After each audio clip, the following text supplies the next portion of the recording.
Welcome to CJ Market Watch. It's been a while, Mike, hasn't it? Yes, it's been quite a long time. So today we have an important topic to discuss right before Christmas, as per usual. And the topic is, are we fashionably late to join cryptocurrency? Are we?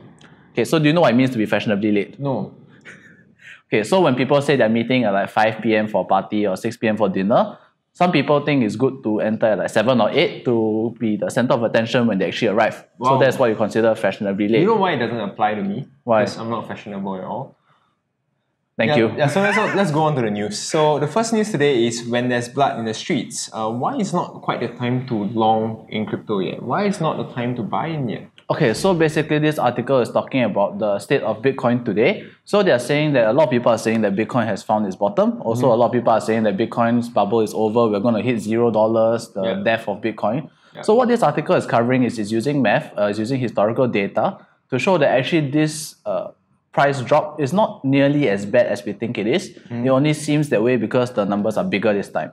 Right? So historically, Bitcoin has dropped about 93% back in 2011. It has dropped 80-something% in 2013. It's dropped another 80-something% in 2017. Right. So this latest drop is actually not the largest drop so far. Right? It's just that the numbers are a lot larger than we're used to seeing. So the conclusion for this was Bitcoin has not yet found its bottom. So his argument is that it's not yet time to long because it hasn't hit the required percentage drop. Okay, but when it does hit the bottom, it usually takes about 4 months for it to bounce back up strongly. Okay, so I think what Mike was trying to say is also it's a percentage drop. Yes. Right? So the percentage drop is not as substantial as compared to the previous drops in the last few years. And so we're currently at 83.4% in terms of a drop. But the question is, when do we long, right? And you know, different analysts have different ways of saying, right? Some are saying $2,800, some are saying $1,200. Just to name a few, right? The common points that a lot of people are talking about. There's also one person that said $1, right? Bitcoin is going to be worth $1. Who was that one person? I mean, Ryan and I had this discussion, yeah, so it's me and him. but we kind of concluded that that's kind of hard to happen, right? I mean, talking about demand and supply, Bitcoin supply is kind of fixed. So the price or the value of Bitcoin, it's heavily dependent on the demand. So it's most likely a demand push factor. And it's actually, so it's a heavily demand push thing. And therefore, the value of Bitcoin is determinant on the value, the demand of it on its own. So right now, when the sentiment is bad, there's no demand for it. And that's why the price just keeps going down. It's just the way it is. Okay, so next question, right, is how do we increase demand, correct? Because if we want the price to go up, if we want to buy each other presents, we kind of need Bitcoin's price to go back up. So the next one we look at is, of course, regulation. So in the US, as we all know, Bitcoin is a bit of a touchy topic because of the taxes and the securities and the SEC, right? So interestingly enough, all the different departments that have sort of partial jurisdiction within Bitcoin all have different definitions of it. So some call it securities, some call it property, some treat it as currency, and others treat it as commodities. So if I was an institutional investor and I wanted to buy into this product, and I asked my investors like, oh, should I put some money into this now? They'll tell you, I'm not sure what category it falls under. Maybe you should stay away from it for now. So, I mean, with a different jurisdiction, perhaps let's say I'm in a different state in the US, I could pay taxes in crypto. There's one state that allows it. Oh, yeah. But so it's a questionable thing. Which state am I in is, heavily dependent on which regulation am I under, which jurisdiction am I under. So it's, around the world, it's still, no one really determined what kind of asset class it is yet, right? So no one dares to say, okay, Bitcoin can be classified as this. So it's in a grey area. So if you are nervous about this confusing legislation, there's only a few things we can do, right? One is we wait, which is what everyone's doing now. Number two is we follow all the big boys in the market. So who are the biggest boys in the market? Let me give you a hint. They look similar. Oh.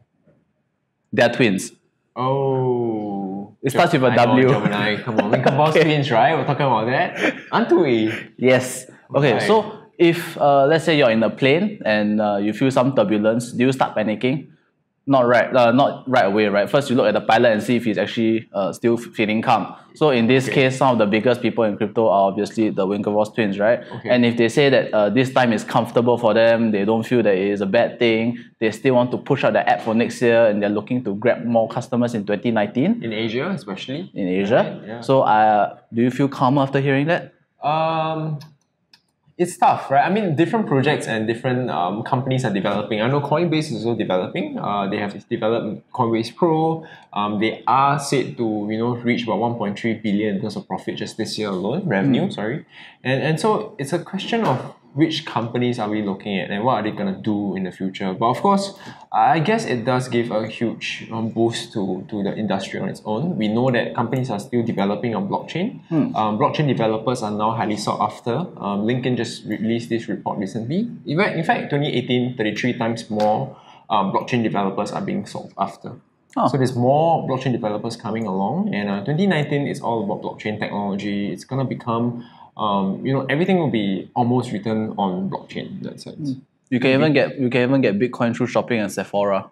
I know, right? It was a new thing for me too. But basically, everyone's trying to get in on this. Even though the market is down, actually, it's to a lot of people, to those with money, it's seen as a good time to buy in, correct? Because well, if you have the spare cash and the prices are so cheap, why not try it out now, correct? Compared to when you were trying to try it out when Ethereum was what, 1,003? And that was like a year ago. Just don't buy at 17,000. I think that's the wisest decision ever. Okay, so in conclusion, right, should we be investing in now? The answer would be no, not this moment, but should be prepared to invest. And also, if you're going in for the long term, another drop of $1,000 honestly won't make a difference because, well, we've already lost, what, 15,000? 1,000 is okay. Like, I mean, yeah, you can save $1,000. Congratulations. Yeah, so I mean, the price now, it's more like a monthly income of an average employee. So we're reaching to that state or to that stage where more people are exposed to Bitcoin and the network is spread further. And they can afford to buy it now. Precisely. And so you can finally hold 1 Bitcoin instead of 0.1 BTC. Yeah, in case you're stuck on Christmas presents, 1 Bitcoin is a good idea. Oh yeah. Right. I won't send you, right? Don't worry. Okay, see you guys in the next episode. See ya. If you want to stay updated with the latest blockchain and cryptocurrency news, do catch us every Monday, Wednesday, and Friday, 8 a.m. Eastern Standard Time or 8 p.m. Singapore Standard Time. Consider subscribing to our channel and don't forget to click on the notification bell. We'll see you in the next episode.